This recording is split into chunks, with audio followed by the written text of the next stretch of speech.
Binigyang pugay ni Pangulong Ferdinand R. Marcos Jr. ang graduates ng Philippine Merchant Marine Academy sa lighirang class of 2026 bilang pagkilala sa kanilang kahandaang magsilbi sa bayan.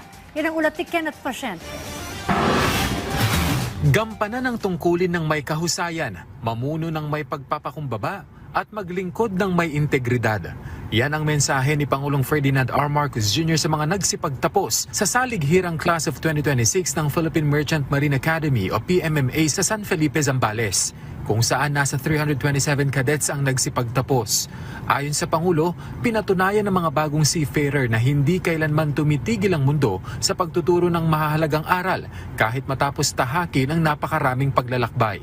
Kasabay niya ng pagbibigay diin na magiging kabahagi sila ng nirerespetong Filipino Marines na kinikilala sa buong mundo dahil sa kanilang husay at galing. You are respected because you consistently show competence, professionalism, dedication. More importantly, you have earned the trust of the international community. But this reputation is not permanent. It must be earned by every generation.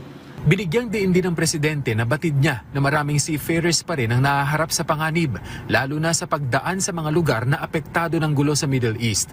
Pero ginagawaan niya ng pamahalaan ang lahat para matiyak ang tulong sa mga apektadong seafarer.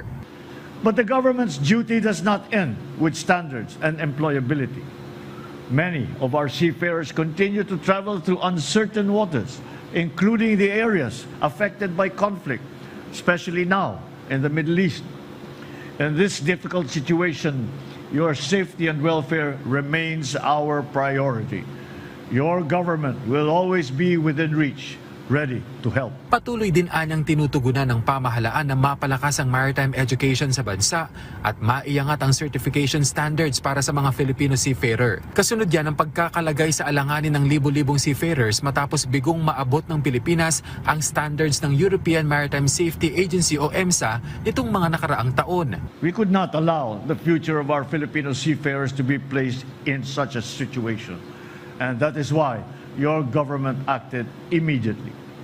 We strengthened maritime education and training, improved certification systems, upgraded facilities and equipment, and worked closely with our international partners to ensure that Philippine standards continue to meet global expectations.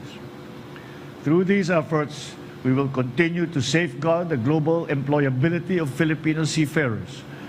At the same time, we will uphold the highest international standards in our maritime education, training, and certification system.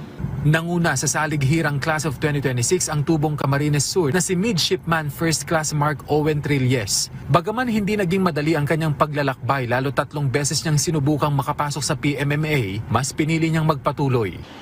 But looking back, those moments were never really about quitting. They reminded us that it is normal to feel tired, but we must never stop moving forward. Above all, I give back all the glory and honor to our Almighty God. Ang salighirang ay mula sa salitang Cebuano na salig na ang ibig sabihin ay tiwala at hirang na nangangahulugan na pinili o itinadhana.